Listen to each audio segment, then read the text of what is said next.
నిజానికి చెప్పాలంటే నేను ఎమ్మెల్యేగా కూడా అసలు నేనేం అనుకోలే.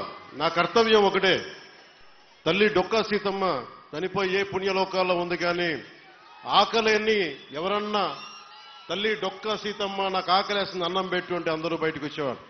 ఆవిడొచ్చి ఆకలున్న ప్రతి కడుపుకి కడుపు నింపేది.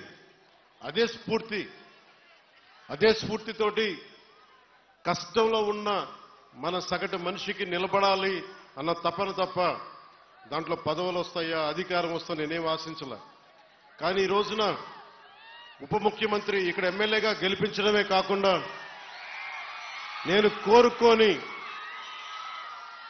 కోరుకోని ఉప ముఖ్యమంత్రి స్థానాన్ని కూడా మీరు మనస్ఫూర్తిగా వచ్చినందుకు దానికి ఆ విజయాన్ని మీకే అంకితం చేస్తున్నాను. ఎమ్మెల్యేగా గెలిపించారు. మీరిచ్చిన స్ఫూర్తిని తీసుకుని పిఠాపురంలోనే పవన్ కళ్యాణ్ గెలిపించాలి అంటే జనసేన ఉన్న ప్రతి చోట మనం తీసుకున్న తక్కువ సీట్లే 100% గెలవాలి అని ఒక్క పిలుపునిస్తే భారతదేశంలో ఎన్ని స్థానాలు గెలుచుకున్నది ఎంత న్యూస్ అయిందో లేదో తెలియదు, కానీ ఇన్ని దశాబ్దాలు 20 మన అసెంబ్లీ స్థానాలు, 2 పార్లమెంట్లు, 23 స్థానాలకి 23 స్థానాలు 100% స్ట్రైకింగ్ రేట్ 100% గెలుచుకోగలిగామంటే మీరు ఎంత బలంగా నిలబడ్డారో ఈ రోజున. దేశం మొత్తం ఒక చరిత్ర అయింది. భారతదేశపు రాజకీయ చరిత్రలో ఇలాంటి అద్భుతమైన విజయం ఎవరు చూడలా. అది ఇచ్చినందుకు జన సైనికులకి, ముందుగా వీర మహిళలకి,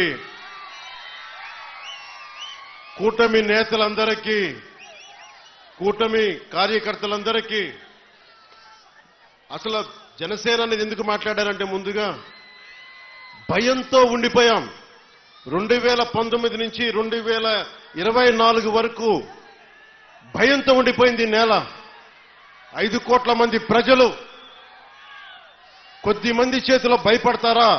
ఐపీఎస్లు, ఐఏఎస్లు, అధికార యంత్రాంగం భయపడిపోయే పరిస్థితుల్లో నేను బయటకు వచ్చి నిలబడితే, అన్నా మీతో పాటు మేము ఉన్నామని మా తల్లులు, మా అక్క చెల్లెలు, మా ఆడపడుచులు, మా వీర మహిళలు రౌడీలకు ఎదురొచ్చారు. కేసులు పెట్టించుకున్నారు. అటెంప్ట్ మర్డర్ కేసులు కూడా పెట్టేశారు. ఇక జన సైనికులు మబ్బుల్లో పరిగెత్తే పిడుగులు లాంటి జన సైనికుల గురించి చెప్పక్కర్లా.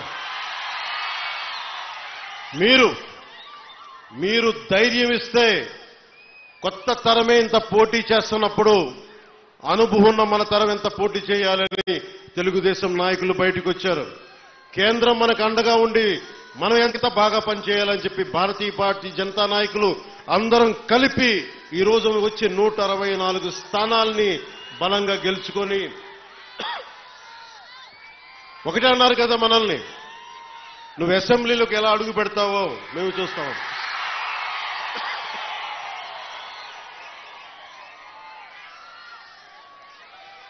నువ్వు అసెంబ్లీలోకి ఎలా అడుగు పెడతావు, నువ్వు అసెంబ్లీ గేటును కూడా తాకలేవన్నారు.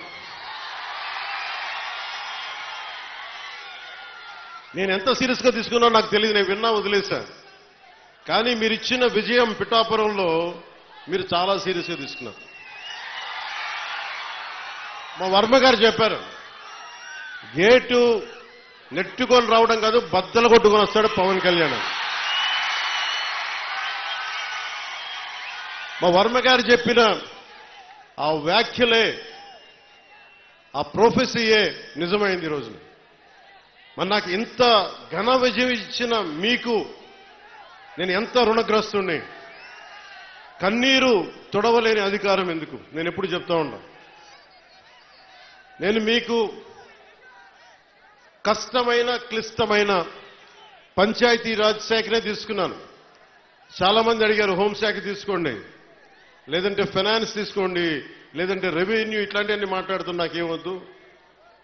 ఈ రోడ్డు గ్రామ స్వరాజ్యం కోసం బాపూజీ కలలు కన్నారు. ఆ కలలు నెరవేర్చడం కోసం నేను పంచాయతీరాజ్ శాఖ తీసుకున్నాను. మీ డబ్బు అనేటప్పటికీ ఎంత ఒళ్ళు ఉంచి పనిచేశానంటే ఎంత ఒళ్ళు ఉంచి పనిచేస్తున్నాను, ప్రతి రూపాయికి లెక్క అడుగుతున్నా, ప్రతి రూపాయికి.